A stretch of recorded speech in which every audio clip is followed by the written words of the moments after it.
So you wanted to know which rare and mythic cards from Wilds of Eldraine I think are worth your precious wild cards? Well, here's 31 cards I've picked out that I think might have a lasting impact in Standard and might be worth it.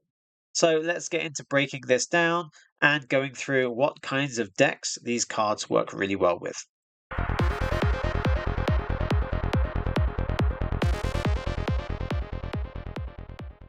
Welcome back to the channel. Don't forget to like this video and subscribe if you haven't already, if you find this helps you out at all. Yeah, we're going to go through the rare and mythic cards from Wilds of Eldraine that I think will have a lasting impact on Standard, that have actually, come into the format and made a difference, because there are lots of rare and mythic cards in the set. And at the moment, this is like the 10th set in Standard. So obviously not all of the rare cards are going to have an impact and be in like the top tier decks.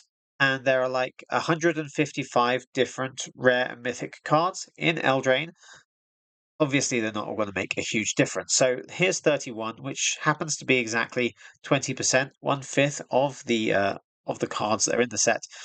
We're going to go through each of these and talk about how they might help, what kind of decks you might want to use them in, and why I think they're going to have an impact on Standard. And we're going to see them going forward rather than rare cards that just kind of appear in draft games or appear when people are playing around with them and disappear soon after because they're not quite as competitive.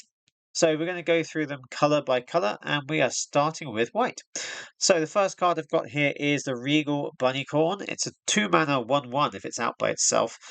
But if you have any other deck that creates tokens, that has, enchantments, artifacts, planeswalkers, any other non-land permanents, then the Bunnycorn can come in as like a 2-mana 5/5, a 10/10.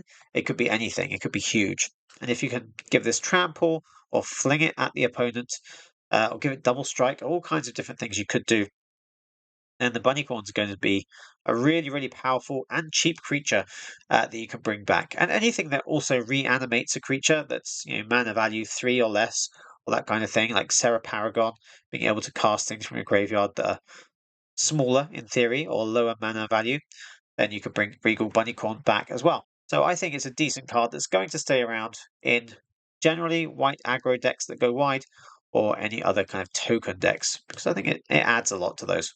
So then we have Spellbook Vendor. This one's seen a bit of play in the competitive area recently. So 2-mana, 2/2 with Vigilance. At the beginning of combat on your turn, you can pay 1 and add a Sorcerer role token to any creature you control. It can go on itself, or it can go on any other creature you have. So it could just be a 3/3 with Vigilance that scries when you attack, which is not bad. But the fact that you can add these tokens on to different creatures every turn, maybe add it on like a Thalia with the first strike, it's going to make a big difference. Any other humans, when you have Coppercoat Vanguard, it's going to work really well in a human tribal deck. And actually, it happens to work pretty well with the Regal Bunnycorn because you're making lots of extra non-land permanents to add onto your creatures. So those two kind of work together. And also, when we have enchantments entering the battlefield, things like Calyx cares about that. There's the green Tanglespan Lookout, which when an aura enters, you draw a card, or the Elvish Archivist, when an enchantment enters, you draw a card. So there's lots of things that can trigger from enchantments entering. And also being able to scry for every creature that has one of these role tokens when it attacks is a big deal as well. So that really helps a lot. So I think it's a really good card that's going to hang around a bit longer. Then we've got 3 Blind Mice. Now this is kind of fun to make infinite combos out of. I don't know how competitive those specific infinite combos are, but the fact that you can make tokens that are copies of any other tokens you control, and you can have tokens of pretty much anything, makes 3 Blind Mice worth using in all kinds of decks. If this only made the 1/1 mouse and made, well, 3 1/1 mice, it's kind of like a wedding announcement, but not quite as good. But being able to copy other tokens of all kinds of other things, and if you have lots of different colors in your deck, you could be copying Obnixilis token planeswalkers. You can copy tokens of enchantments. They can copy tokens of itself, obviously, and make loads and loads of copies and just go completely out of control. So, although it's fun to just play that as a random combo that comes up, I think it might actually be something that hangs around, and bearing in mind tokens could be anything, this is really, really powerful. And then we've got Were Fox Bodyguard, a 3 mana 2/2 that enters the battlefield and exiles another creature. Has to be a non-fox creature, but if there are any other fox creatures in standard that matter, then it's not going to make that much difference. They're not that common. But it's basically a brutal Cathar with flash. It doesn't have the kind of human synergies. It doesn't transform into a werewolf and get first strike and ward. But being flash makes a huge difference because you can use this when your opponent's attacking. You can use this when the opponent's doing a board wipe and you get to save a creature.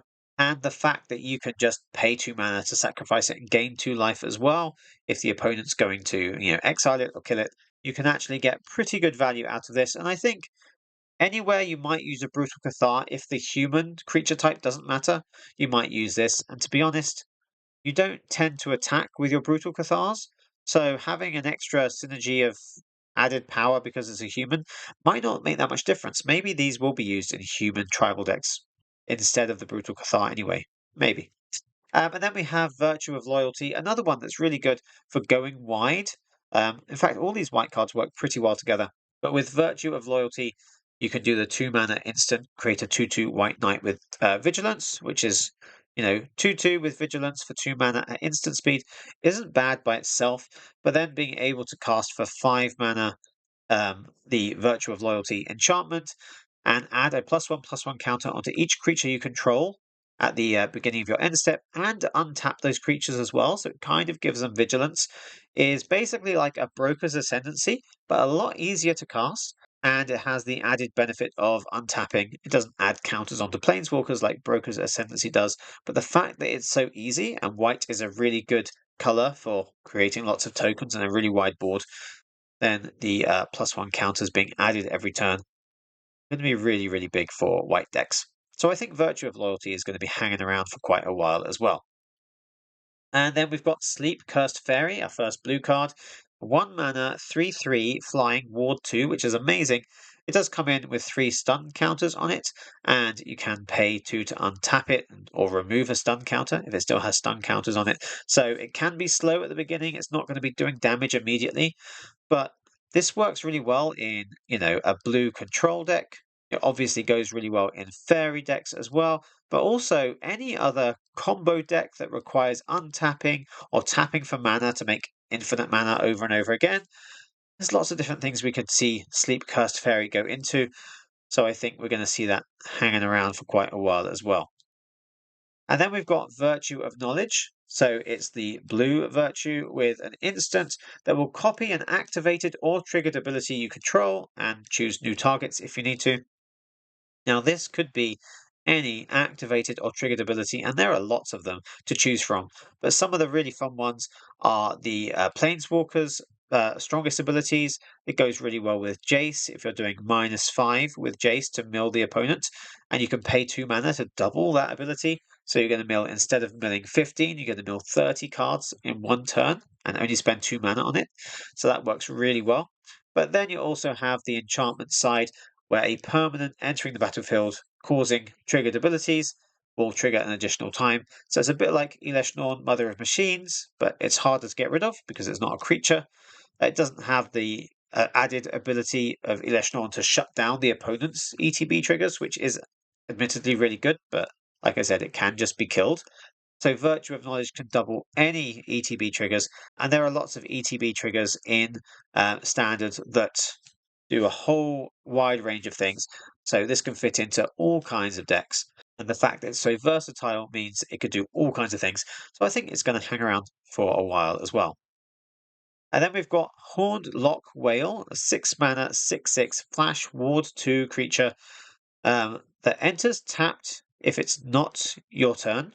So you can't use this to ambush the opponent. It would be really good if you could, obviously, but it doesn't quite do that. But it does have the 2 mana instant adventure as well to put an attacking creature that you don't control on the top or bottom of your opponent's library.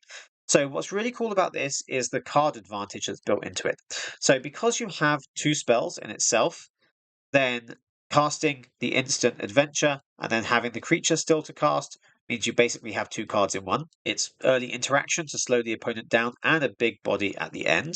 But also being able to put the creature on the opponent's library rather than just fading hope, send it back to its hand, means that they're going to have to draw that card again. So it puts them 1 card behind. So actually, it's kind of double card advantage here. You've got 2 cards in one, and you're going to slow them down to make them draw their same card again, unless they want to put it on the bottom, in which case it's just gone. So it's basically just been removed. So it's really great card advantage in itself. And also, one interaction I really like with Horned Lock Whale is that if you can cast an instant or sorcery from your graveyard, then you basically get this creature back as well. So if you have something like Lear, Disciple of the Drowned, and you can cast Lagoon Breach, the instant adventure, from your graveyard, then the Horned Lock Whale goes back into the exile zone that it would normally go into, which means you can then cast it again. So you have a creature that can just rotate and come around again. As long as they don't exile it, if they just murder it, it goes to your graveyard, or you discard it and it goes to your graveyard, then you can just bring it back. So that's a really cool thing for blue control decks. And I think the card advantage and the fact that it's so big and it has ward is going to make a pretty big difference. Okay, then we're going to move on to black. And first of all, we have the Gumdrop Poisoner, a 3 mana, 3/2 lifelink human. And when it enters, up to 1 target creature can get -X/-X, where X is the amount of life you gain this turn. And it has the adventure to create a food token for 1 mana at instant speed, which I think generally, if you're playing black, you might be holding up removal. There's going to be times when you have 1 mana available that you don't need for anything else. So that food token is pretty much guaranteed.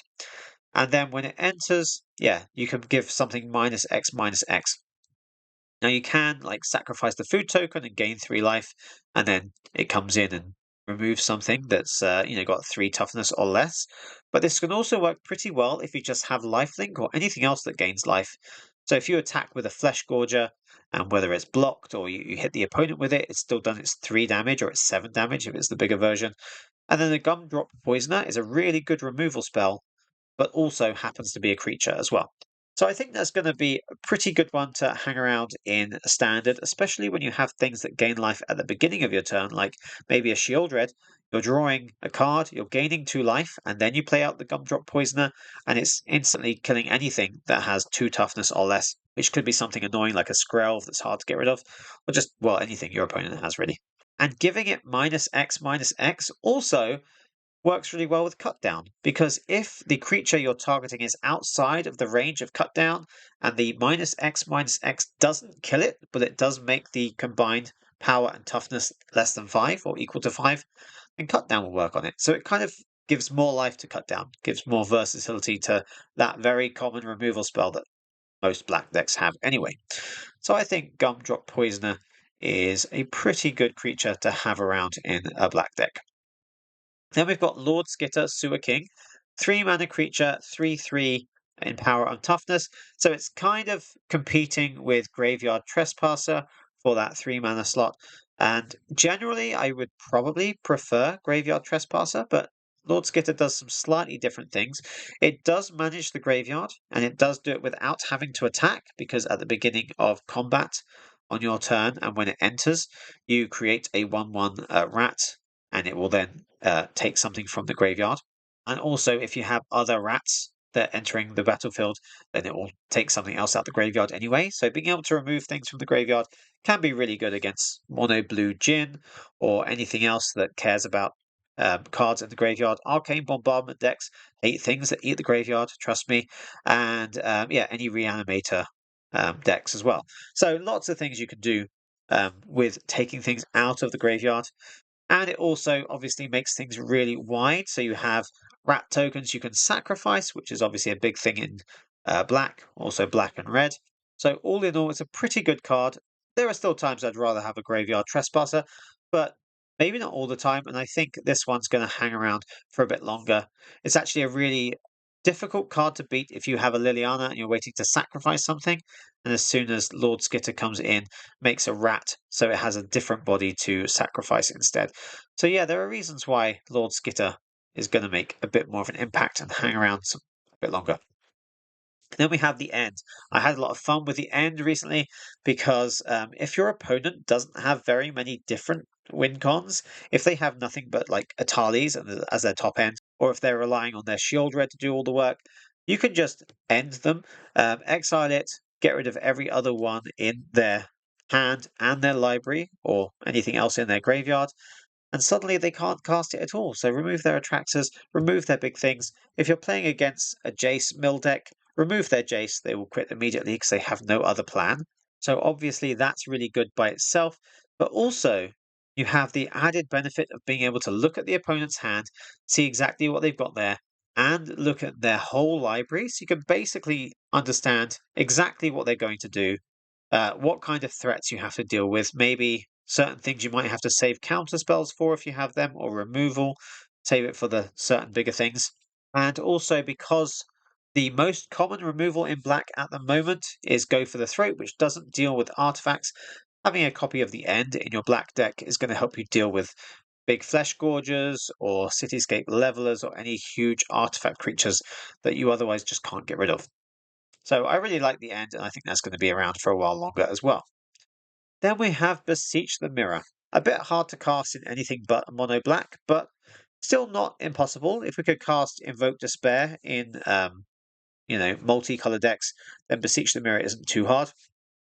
It's a 4-mana sorcery that can basically find anything from your library and exile it face down, so the opponent doesn't know what it is. It's also not in your hand, so it can't be discarded, which is quite nice. And if you can bargain, sacrifice an enchantment, artifact, or token, and if it's mana value 4 or less, the card that you found, you can cast it immediately.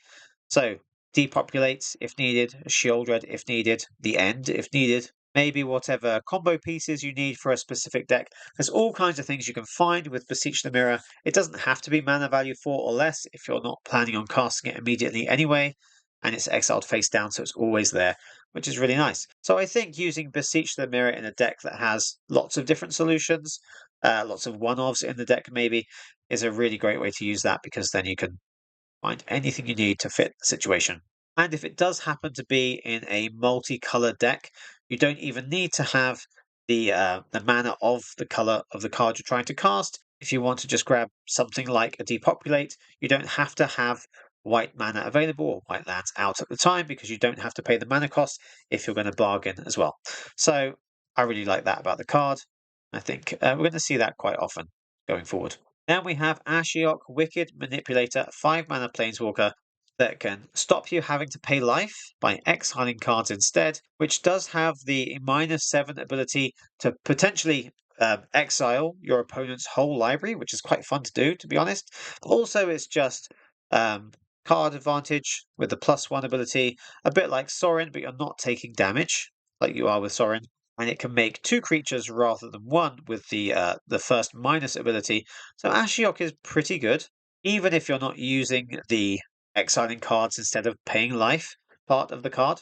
It's just another good planeswalker that you can add to decks that already have loads of different planeswalkers to use, and maybe you want to have one of each and have a Super Friends deck with black and what else is great? Black and blue, black and red. There's all kinds of things that will work really well with Ashiok. So I think it's really powerful, and we're going to see more of it. And then we have Virtue of Persistence. This one is really, really common already.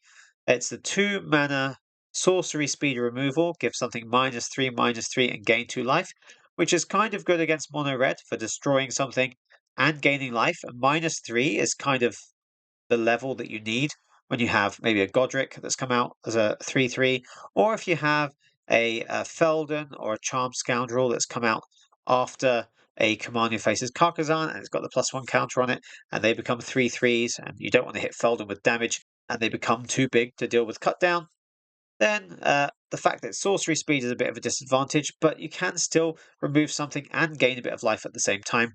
And what's great about the Virtue of Persistence is the main enchantment side of it is putting a creature from the graveyard onto the battlefield under your control.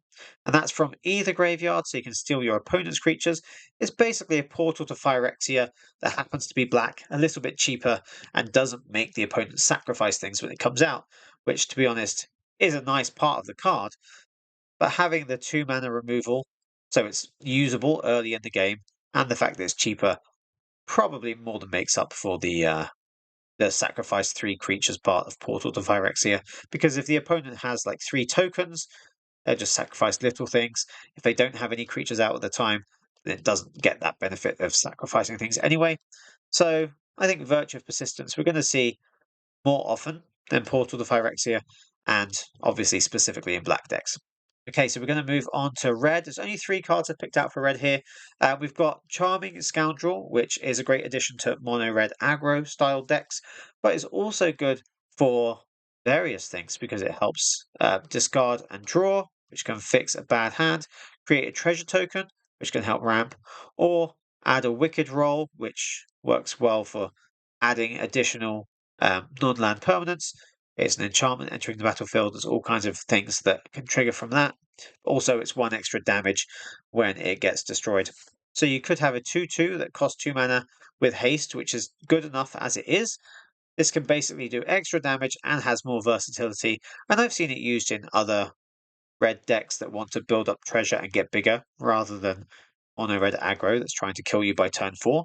So Charming Scoundrel has a bit of versatility. I think we're going to see her around a bit more. Then we have Godric. Everyone knows Godric because he's all over the mono red decks at the moment because it's easy to trigger the celebration part of his text there. Let's say he basically turns from a 3/3 with haste into a 4/4 flying dragon that has fire breathing. It can get an extra +1 power for 1 red mana as many times as you can afford. And considering there's lots of other really good very cheap ways of triggering that celebration, is pretty much going to be a 4/4 dragon a lot of the time, and having a 4/4 flying haste creature for 3 mana is a pretty good rate. So yeah, we're going to see this a lot in mono red. I think it's going to be around for a while, so we better get used to it. And then we've got Decadent Dragon. It's a 4 mana, 4/4 flying trample dragon. Whenever it attacks, you create a treasure token, but it also has the instant adventure of 3 mana, being able to exile the top 2 cards of your opponent's library face down, so they don't know what they are. And you can look at them and play those cards for as long as they remain exiled. Now, it doesn't let you cast them as if the mana were any color, so you need to have the right colors to cast them, which is kind of lucky that the Decadent Dragon produces treasure tokens when it attacks. So as long as it survives and gets an opportunity to attack, you're going to create the treasure tokens that you might need to cast the cards that you've exiled with expensive taste. So again, it's just nice to have that versatility and card advantage of having the extra adventure card. Adventures were always really good in the Throne of Eldraine set, so I think this is pretty much better than an Atsushi Blazing Sky, although it's still a 4 mana 4/4 flying trample dragon. But this isn't legendary, so you can have multiples out. It creates treasure tokens if it survives, whereas Atsushi creates treasure tokens or exiles cards if it dies. So they are very similar. But considering there's ways to exile things quite a lot at the moment rather than making them die, then Atsushi probably won't trigger anyway, so it might just be a 4/4 flying trample dragon that doesn't do anything else. So Decadent Dragon, I think, is a slight upgrade on it, so I think we'll see that a bit more often. And if you add some dragon tribal synergies as well, then it's a bit of a no-brainer. Okay, so that's the only other red card we have, and then we're going to move on to the green cards. We have Bramble Familiar, which I'm sure is very notorious right now for the adventure side fetch quest that can be triggered with Invasion of Alara. But without that being part of it, even just being a 2 mana 2/2 creature that can tap for another forest, another green mana, is not bad in itself. And being able to discard something you don't need and return it to your hand means that you can cast that fetch quest later on if you're just playing a standard kind of green ramp deck. You don't have to play the Alara combo to be able to get a lot of benefit out of it. So it's pretty versatile, and I think we'll see it in a few different kind of ramp decks as well as the Alara combo.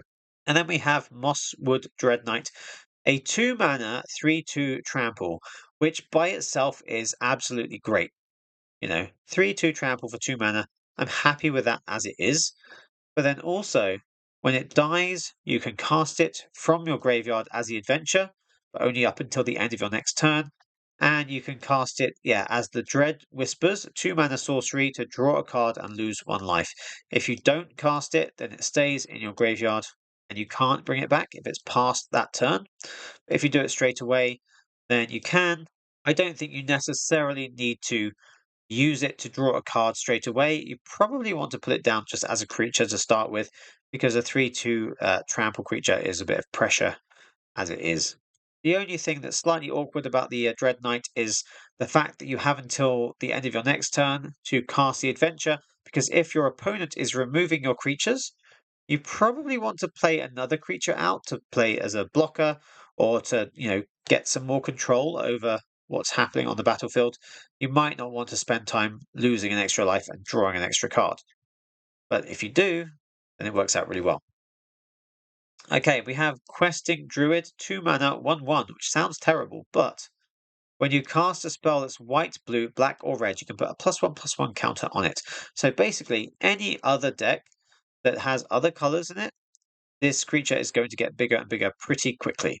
It also does have the red instant adventure, Seek the Beast, to exile the top 2 cards of your library, and that you may play them basically this turn up until your next end step.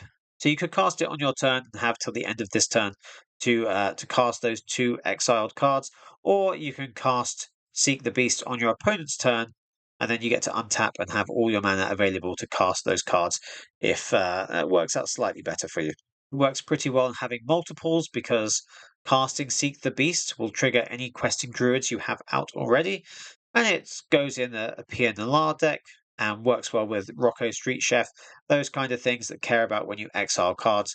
So, yeah, questing druid is the kind of thing that's going to hang around for a while longer, I think. And then we have the Huntsman's Redemption, 3-mana enchantment, 3/3 creature, comes out on chapter 1. On the second chapter, you can sacrifice a creature and search your library for anything, a creature, well, not anything, any creature or basic land, and put that into your hand. And then on the third chapter, you get to give 2 creatures +2/+2 and trample to the end of turn. So if on your second chapter, that turn after it's come out, you get to play out the big creature that you've put into your hand on chapter 3, then you basically get to smash through with a really big creature. So it's a really good way of getting exactly what you need in a green deck. And what you need might be one of the cards coming up. But yeah, you can basically just find anything you need. You don't have to sacrifice the 3/3 beast creature. You could sacrifice anything else you have to get the chapter 2. The downside being if you don't have any other creatures and your opponent removes the 3/3, then chapter 2 doesn't do anything, and chapter 3 will probably trigger before you have a chance to attack with anything else. So it can kind of backfire on you, but 3 mana, putting out a 3/3 as it is, it's not terrible. It's not a bad rate to start with, and if the opponent has to use removal on that, then it's one more removal spell they don't have for something else. So I think the Huntsman Redemption will work really well in combo decks because you can find creatures that you need. Obviously multicolour decks because you can find other basic lands that you need. So I think this is going to be around for a while longer. Then we have Blossoming Tortoise, maybe one of the best cards out of the new set. Has made a bit of an impact, bringing Golgari decks out. It's also got great synergies with lands and with a few infinite combos that we could do. So, 4 mana, 3/3 tortoise or turtle. When it enters the battlefield or attacks, you get to mill some cards and return a land from the graveyard to the battlefield tapped. So, it's ramping you a bit like you would with a Topiary Stomper, but slightly more random, and it can miss because you're just milling 3 cards and you have to have a land in those. But it doesn't have to be a basic land, so there's upsides and downsides to that. And obviously, it's when it enters and when it attacks. So you get to basically do it again pretty quickly. And then you also have activated abilities of lands, cost 1 less to activate. And it doesn't have that extra line of text that other cards have that says this can't make it cost less than 1. So this can make activated abilities cost less than 1 of lands we control. If you can make another creature into a land, then that works really well. Or if you can turn a land into a creature, that works really well as well. So something like a Restless Cottage can get the ability to increase its power based on other cards that could be exiled with an Agathas Soul Cauldron, which works really well with the Tortoise, then you can make some infinite combos out of it. And just making your land creatures an extra +1/+1.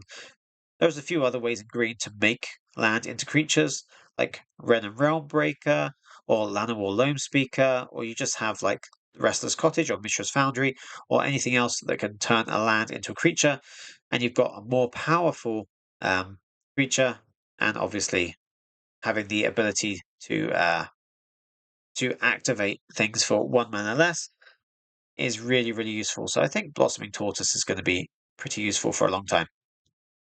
And then we have Gruff Triplets. It's one of my favorite cards from the new set because of how it works, but it doesn't always work perfectly. But it's a 6 mana 3/3 that brings out 2 tokens of itself. So that's 9/9 worth of creature coming out. And it has trample, which obviously you want any big creature to have. It can be killed when it enters the battlefield and before the tokens have been created.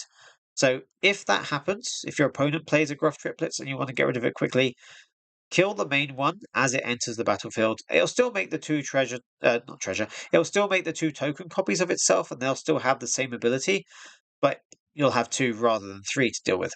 And then obviously the other ability is when it dies, you put +1/+1 counters equal to its power onto the other Gruff Triplets. So you have 3 3/3s to start with. One gets killed, you could sacrifice it yourself if you want to. Puts 3 counters on the other 2, you now have 2 6/6s that are tramples. And if one of those should die, then the 6 counters go on the other one, and you now have a 12/12 with trample.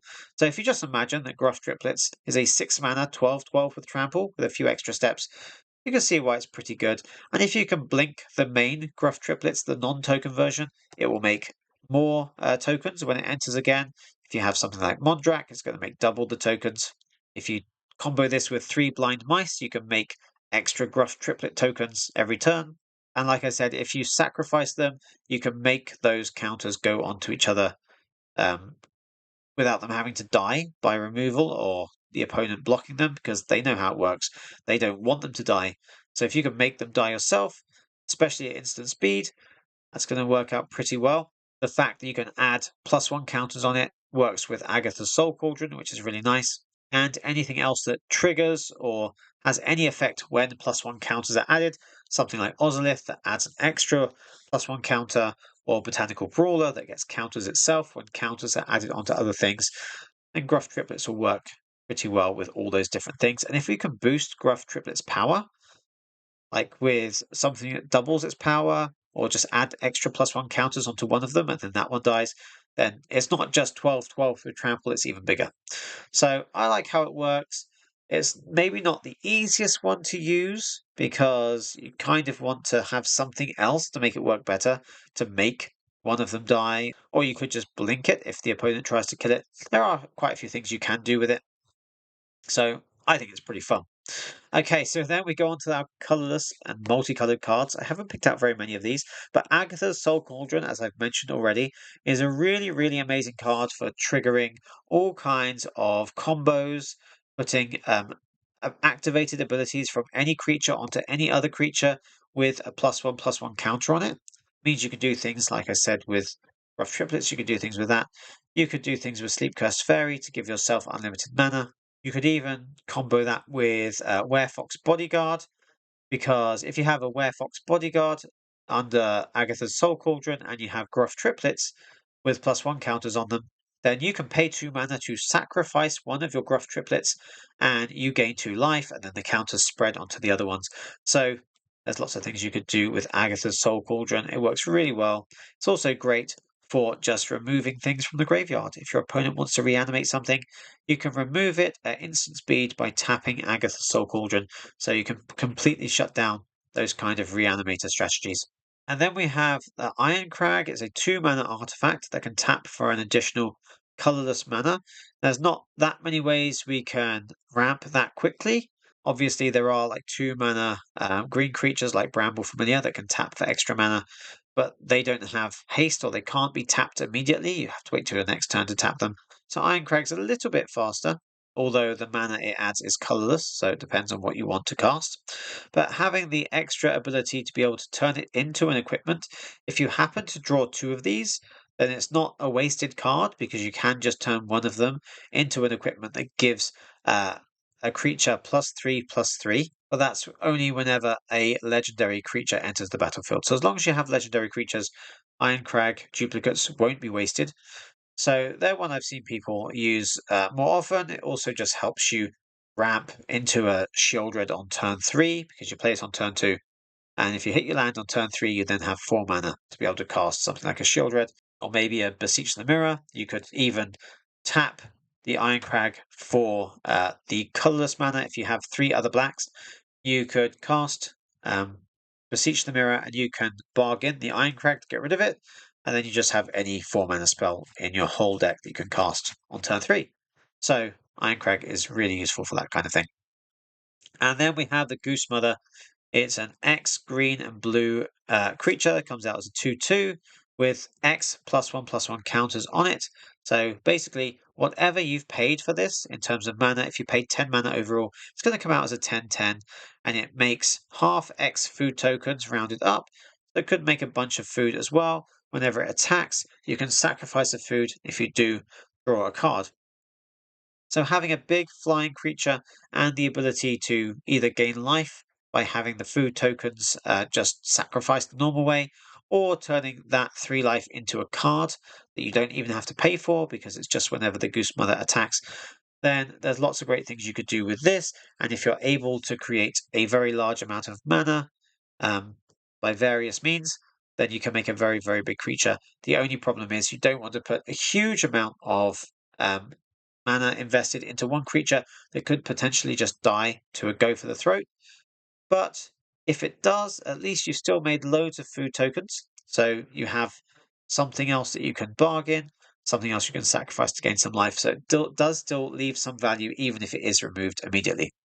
So I think the Goose Mother is going to be used not maybe as much as some of these other things here. Like it's not going to be quite as common as Virtue of Loyalty, for example. I think there's some really cool things you can do with Goose Mother. So hopefully he stays around a bit longer. And then the last 5 cards we have, all pretty simple. It's just the 5 2-color lands that you get from Wilds of Eldraine. My favorite being Restless Cottage, and I think that's probably the most commonly used one because black and green works pretty well these days.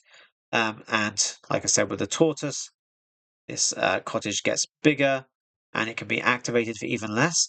So the activation cost, like here, is 2 mana plus 1 black and 1 green.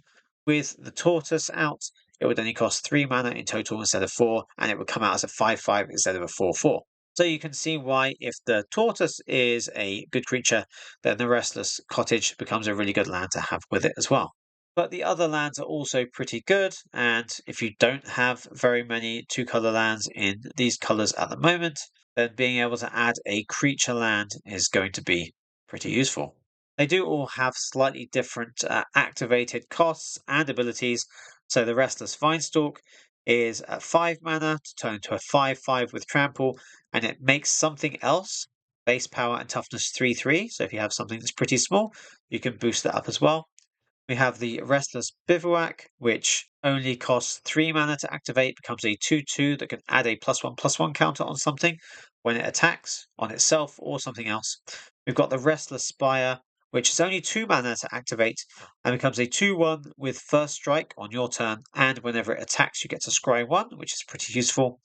And we have the Restless Fortress, a 4 mana activation to turn this into a 1/4 white and black nightmare creature, and whenever it attacks, the opponent loses 2 life and you gain 2 life. Obviously great in life gain decks that care about gaining life.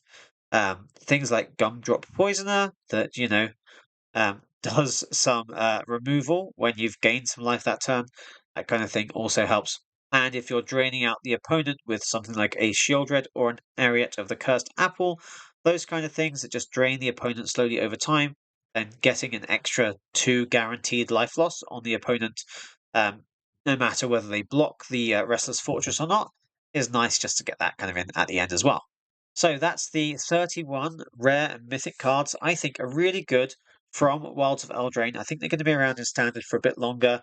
there might be some other ones that we see that hang around. There are other good cards that I haven't mentioned, but they're good cards that I think are either slightly awkward to use or just don't fit in the right deck right now.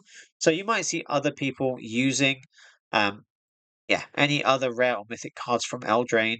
And if they're honest, they'll tell you if they don't work very well, because most of the other rares and mythics I've had a look at from the whole set don't have a very good deck to fit in that has a decent win rate at the moment. Maybe they will in the future. Maybe when new sets come out, they'll find a place. But right now, as standard is, as of recording this, these cards work pretty well. The other ones are slightly less worth your wild cards. So the idea of this video is just if you do have rare or mythic wild cards and you want to spend them on something from Eldraine, not that I recommend you do necessarily. Like, it's better to open packs and get the cards that way. But if you really want to use some wild cards on something to make a new deck, and these cards will be around until like 2026. So we have 3 years worth of use out of these cards. So if you want to craft anything, one of these is probably going to have a deck that it fits really well. It's going to be used for a long time, especially things like, Virtue of Loyalty. I don't know how that could not be around for a long time. And as Agathas Soul Cauldron is going to just get better and better when more sets, more creatures, more activated abilities come into standard, because there's just going to be more and more combinations of things you can do with it.